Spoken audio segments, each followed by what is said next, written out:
8 tactics are running on you right now, and most of them are invisible. There are 8 psychological mechanisms built into nearly every store, website, and checkout page you have used in the past week. They are not accidents, they are not coincidences. They are systems designed by people who have read the same behavioral research you are about to hear. By the end of this, you will not just know what they are, you will start recognizing them in purchases you have already made, in carts you have already filled, in subscriptions you are still paying for. The first number you see is never the price. It is the anchor. In 1974, psychologists Daniel Kahneman and Amos Tversky ran an experiment.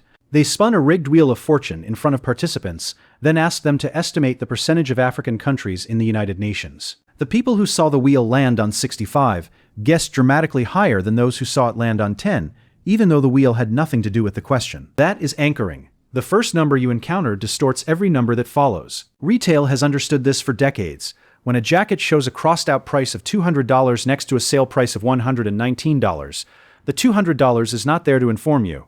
It is there to make $119 feel like a bargain.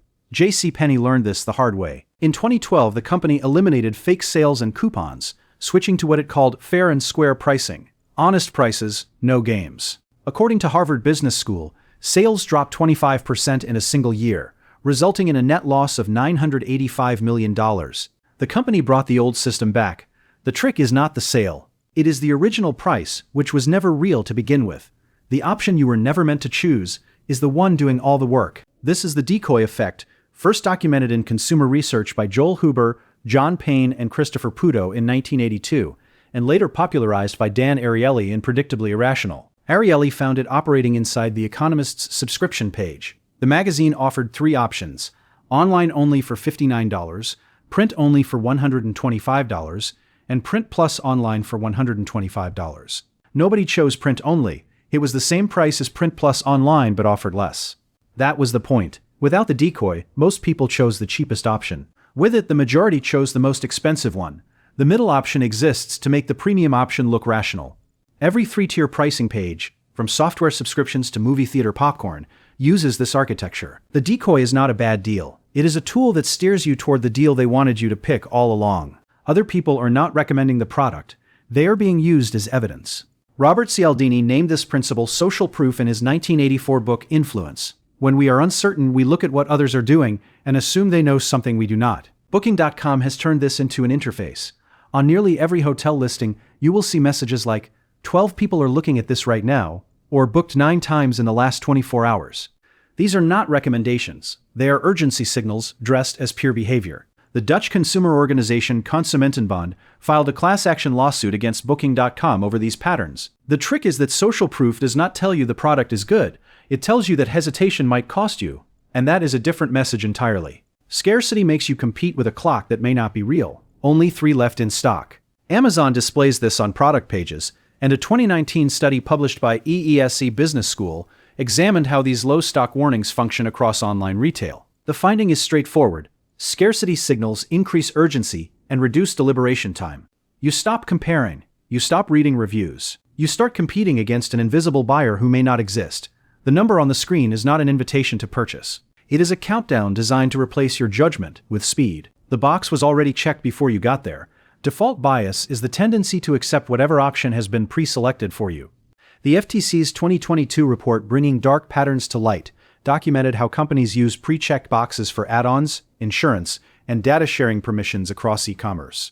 The report found these patterns across subscription services, travel booking, and app installations. Most people never uncheck them, not because they want the add-on, but because unchecking requires a decision, and the default requires nothing.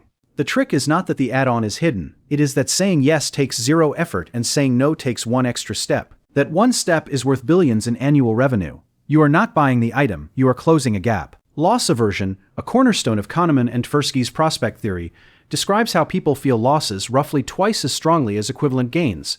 Retailers exploit this through free shipping thresholds. Amazon raised its non-prime free shipping minimum from $25 to $35. And industry data consistently shows that free shipping thresholds increase average order value by 15 to 25%. Your cart is at $28, shipping is $5.99. You add a $12 item, you did not need to avoid a $5.99 fee. The math does not work in your favor, but the psychology does, because the fee feels like a loss and the extra item feels like a purchase. The threshold is not a benefit, It is a gap engineered to make you fill it. The price is real, but the frame around it is doing the selling. John Gorville at Harvard Business School published a landmark study in the Journal of Consumer Research in 1998 on what he called the pennies a day strategy.